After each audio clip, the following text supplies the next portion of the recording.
Je ne vais montrer qu'une petite partie de ce soi-disant sketch, soi-disant humoristique, afin de montrer la monstruosité du blasphème obscène que cette Constance manifeste dans ce qui a tout l'air d'un quart d'heure de débridement satanique. Je suis désolé pour nos oreilles de catholiques. Ces choses sont inentendables et d'une saleté inexprimable et épouvantable. Vous pouvez passer ce qui suit, qui dure 1 minute pile. Et la dernière phrase de cet extrait est ce qui m'a décidé à faire cette vidéo. Je vous laisse passer donc 1 minute pile. Mes frères et sœurs, quelle joie d'accueillir de plus en plus de fidèles dans ce magnifique lieu de culte. Tous ensemble, je vous propose de rendre gloire à notre Père à tous, le pénis.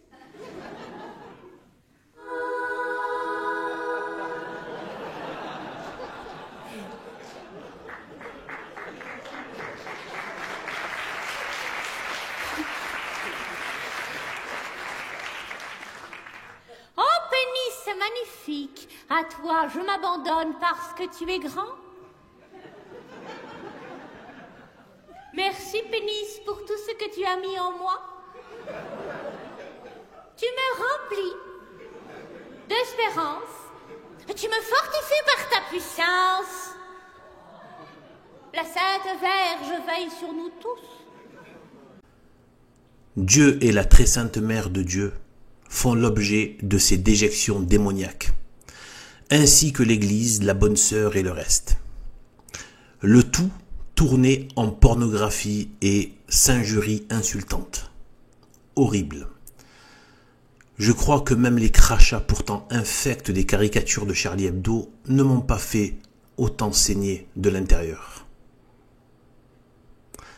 Maintenant, sans prétendre attribuer à la Providence ce qui peut n'être que accidentel, on peut quand même se demander s'il n'y a pas un lien de cause à effet et peut-être colère de Dieu sur cette pauvre dégénérée, quand on voit comment sa vie a tourné après son spectacle de blasphème.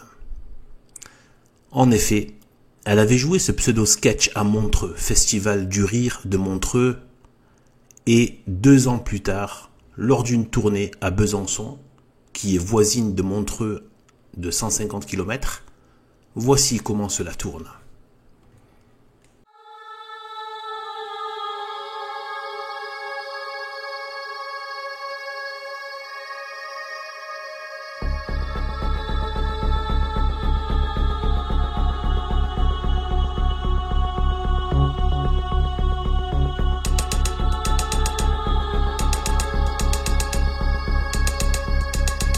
T'as l'impression d'être une grosse merde. J'ai fait d'abord 3 tentatives de suicide. Et la 4e était très violente. Le fait de presque mourir, on prend énormément de recul par rapport aux choses. J'avais jamais compris que la vie, ça pouvait être beau. Un jour, je pleurais, je pouvais plus me lever. Après un mois d'arrêt de travail, je suis remontée sur scène dans un état pas possible, c'est-à-dire sur scène je gérais, mais en dehors j'avais l'impression que j'allais mourir. Là je m'arrête et je sais pas que ça va durer 1 an et demi. J'ai eu beaucoup de temps où je me disais mais non, je fais pas de dépression, c'est les gens faibles qui font des dépressions, c'est pas moi j'avance, je vais de l'avant toujours. Et non en fait ça peut être une dépression et c'est pas honteux, c'est une maladie. Et moi qui ai toujours voulu être comédienne, je me dis je suis plus capable d'être comédienne, je suis plus capable de me lever le matin. Je pensais que toute ma valeur venait de mon travail, donc je me dis j'ai aucune valeur. Si je travaille pas, j'ai plus qu'à crever parce que j'ai aucune valeur. Et là, il y a plus rien qui répond. Et t'as l'impression d'être une grosse merde. En fait, ce qu'on ressent, c'est la mort, c'est le vide. Il y a plus aucune forme d'espoir. Il y a plus de notion d'avenir.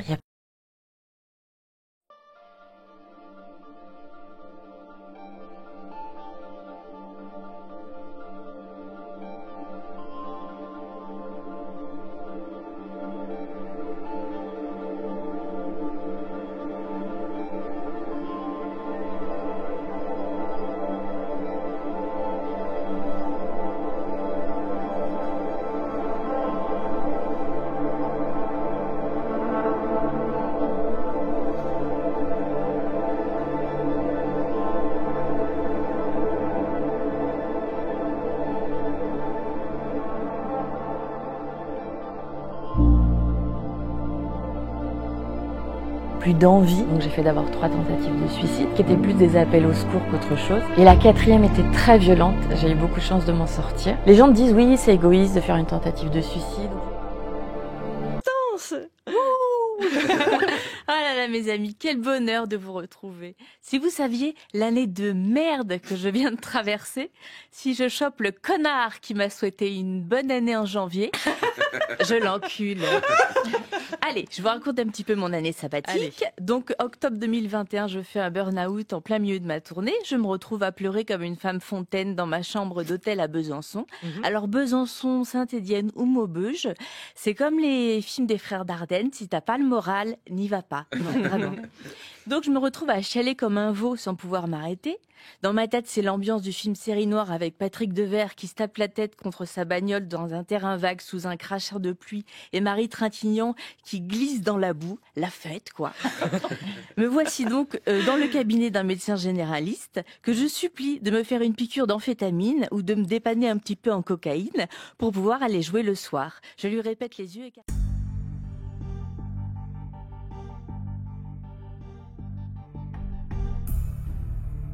Constance?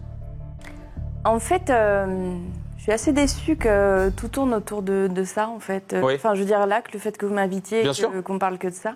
Mais on va parler de votre spectacle. Non, mais c'est-à-dire que Vous l'aviez déjà entendu, cet extrait? Non, mais quel est l'intérêt de me remettre des trucs comme ça dans la gueule, en fait? Non, c'est mais pas... je veux dire, vous voulez faire de la peine? Non, pas du tout. Non, pas du tout. Loin de là. Et je vous assure que connaissant les gens qui travaillent sur cette émission, et je vous assure que vraiment, c'est pas le but de faire mal, mais c'est vrai que en faisant cette séquence, vous pouviez vous attendre aussi à ce genre de choses. On va arrêter d'en parler parce que je vois que ça vous touche et vraiment, je vais arrêter d'en parler, Constance. Et on va parler de votre spectacle.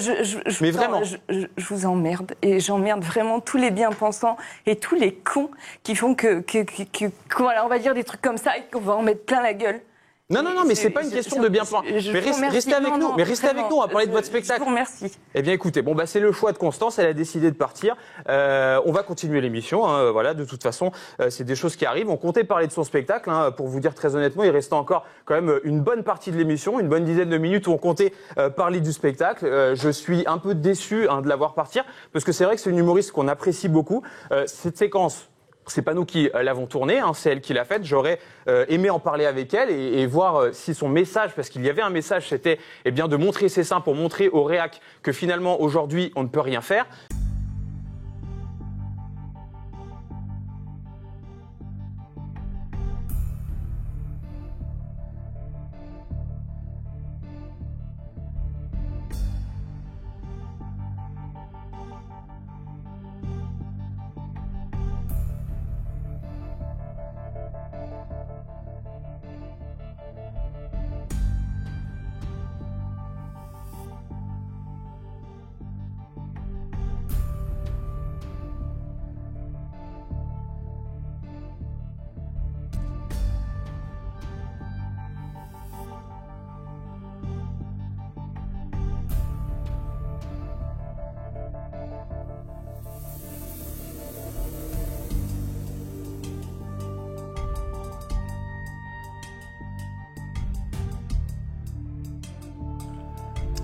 Alors pour des questions de droit d'auteur, je ne peux pas mettre le son, mais voilà, c'était une des émissions dans lesquelles elle a tenté des réapparitions et des soi-disant sketchs. Là, en l'occurrence, elle est venue en pyjama, c'était censé être un sketch. Et voilà, malaise sur le plateau, il y a toujours un arrière-plan assez dingue, et à la fin, on sent bien que ce qu'elle dit n'est plus de l'ordre de la mise en scène, mais ce qui vient d'elle-même. Et donc elle crée souvent des malaises du coup sur des plateaux.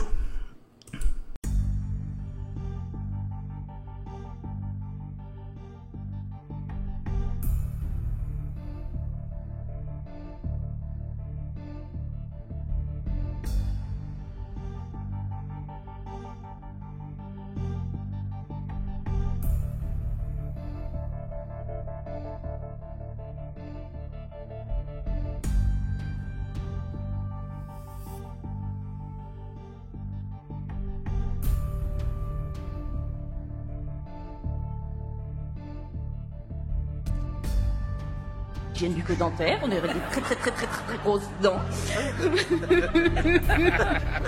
Ça va, Constance? Je vais très bien, je te remercie, petit esprit facétieux.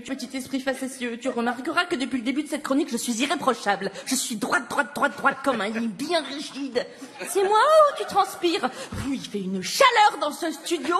Ah, mais ils sont dingues de chauffer comme ça, ils s'en foutent de la faim, le froid, tout ça. Le chauffage n'est pas allumé, Constance. Reprenons le fil de cette histoire, le fil de notre quenouille. Brillant, merci. La quenouille est également une grande tige rigide avec un bout enflé en son extrémité que la femme en général fait rouler entre ses doigts, ce qui sert à maintenir les fibres, à enfiler sur le rouet. Dans cet extrait, où je ne peux pas mettre le son aussi, mais vous pouvez retrouver dans les émissions avec cette Constance de C'est en direct,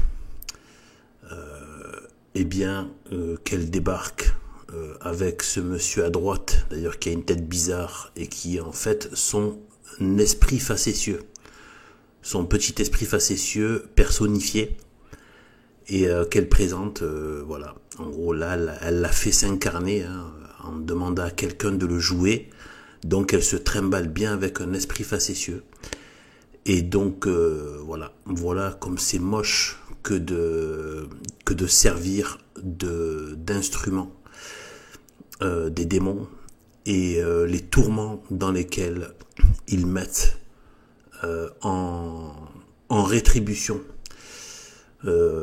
c'est dire la haine qu'ont les démons pour l'humain. Même ceux qui les servent, ils les tourmentent